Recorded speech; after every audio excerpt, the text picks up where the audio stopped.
अस्सलामुअलैकुम वरहमतुल्लाहि वबरकातुहू। Moringa food lodhra से हकीम मोहम्मद इस्माइल मैं आपकी खिदमत में हाज़िर हूँ।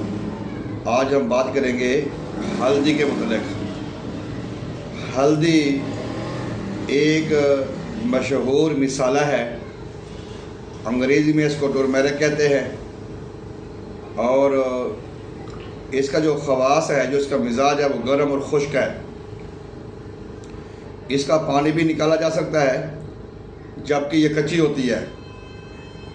तकरीबन नवंबर दिसंबर में ये उखाड़ी जाती है ज़मीन से, फिर ये कच्ची भी सेल होती है। फिर इसको बॉयल करते हैं। तकरीबन अगर 40 kg हो तो उसको बॉयल करने के बाद 12-13 kg रह जाती है, वो फिर पत्थर टाइप बन जाती है, जो हम हल्दी बाज़ार में देखते हैं। इसको नेचुरल एंटीबायोटिक भी कहा जाता है, और आज के दौर में सर्दियों के मौसम में इसका बहुत ही अहम इस्तेमाल है।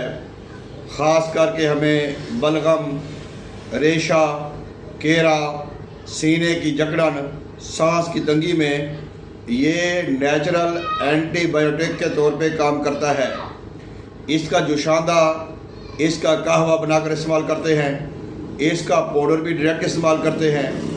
और पुराने से पुराना दमा हो या सांस की नाली में कुछ इन्फेक्शन हो, या फिर जिस्म के किसी भी हिस्से में कोई इन्फेक्शन हो, तो उसके लिए भी इसको फौरी तौर पे उसको ज़ख़म को, इन्फेक्शन को ख़त्म करने के लिए हल्दी को एंटीबायोटिक के तौर पे इस्तेमाल किया जा सकता है।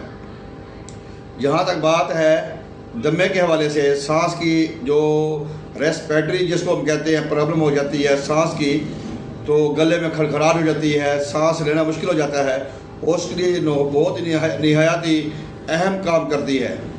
अब इसके इस्तेमाल करने के तरीके मुख्तलिफ हैं। इसको कैप्सूल फॉर्म में भी इस्तेमाल कर सकते हैं, इसको गर्म दूध में भी इस्तेमाल कर सकते हैं, इसको मिसालों के तौर पे भी सालन में भी इस्तेमाल कर सकते हैं। लेकिन इसके जो मशहूर फ़वाइद हैं वो मैं आज आपको बता देता हूँ। अगर आपके सर के बाल झड़ते हैं, या सर के बाल कमज़ोर हैं, या सर के बाल पतले हैं, या सर के बाल उगते नहीं हैं, उसके लिए भी इसका इस्तेमाल बेहद मुफीद है। दांत मजबूत, दांत कमज़ोर हैं, दांत हिलते हैं, वाइब्रेशन होती है, कोई भी चीज़ हम खाते हैं दांत दर्द करते हैं, यहाँ तक कि दांतों के अंदर जो रेशा होता है, जो इन्फेक्शन होती है, उसको भी ये ख़त्म करता है। 863 जोड़ों का जो दर्द है, उसमें इसको जितने भी हमारी जो जोड़ों के दर्दों वाली गोलियां हैं या बाज़ार से लेते हैं, जितने भी पेन्स टेबलेट होती हैं या कैप्सूल होते हैं या इंजेक्शन होते हैं, उन सब के मद्दे मुकाबिल है ये फौरी फ़ायदा देती है। शुगर के लिए जो हमारा कार्बोहाइड्रेट, ग्लूकोज की वाफिद मकदार हमारे जिस्म में हो जाती है, जिसको हमारी बॉडी जज़ब करके खून में शामिल नहीं करती, उसमें भी एक अहम किरदार अदा करता है अगर हम इसका कहवा या इसका जुशांदा बनाकर इस्तेमाल करते हैं। तो इसके बेशुमार फ़वाइद हैं। ख़ासकर सर्दियों में इसका बहुत इस्तेमाल होता है। और कुदरती बात है, एक चीज़ और ज़हन में रखें कि जो चीज़ जिस मौसम में आती है वो उसी मौसम में इस्तेमाल के उसके बेशुमार फ़वाइद होते हैं। जैसे प्याज है, या जैसे हम जो भी चीज़ें होती हैं, सब्ज़ियाँ हैं, फ्रूट हैं, जो मौसम के मुताबिक कहते हैं ना कि गल वेले दी फल मौसम का, तो इसी तरह ये जो 2-3 महीने होते हैं, इनके नवंबर, दिसंबर, जनवरी, फरवरी, इसमें हल्दी का इस्तेमाल बढ़ जाता है। लोग इसको इस्तेमाल करते हैं, और जिस तरह हम मिसालों में इस्तेमाल होती है, उसी तरह मेडिसन में इस्तेमाल होती है।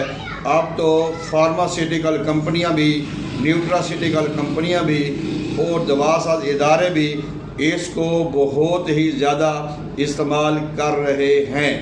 तो नाज़रीन, उम्मीद करता हूँ कि आपको हमारी जो टर्मेरिक की जो मालूमात मैंने आपको दी है, ये आपको अच्छी लगेगी। अगर आप हमारे चैनल पर नए आए हैं तो हमारे चैनल को सब्सक्राइब करें, साथ ही बेल आइकन को दबा दें, ताकि मोरिंगा फूड लोधरा की कोई भी मालूमाती वीडियो आती है वक्त पे आपको मिल सके। इसी के साथ इजाज़त दीजिएगा। अल्लाह हाफ़िज़।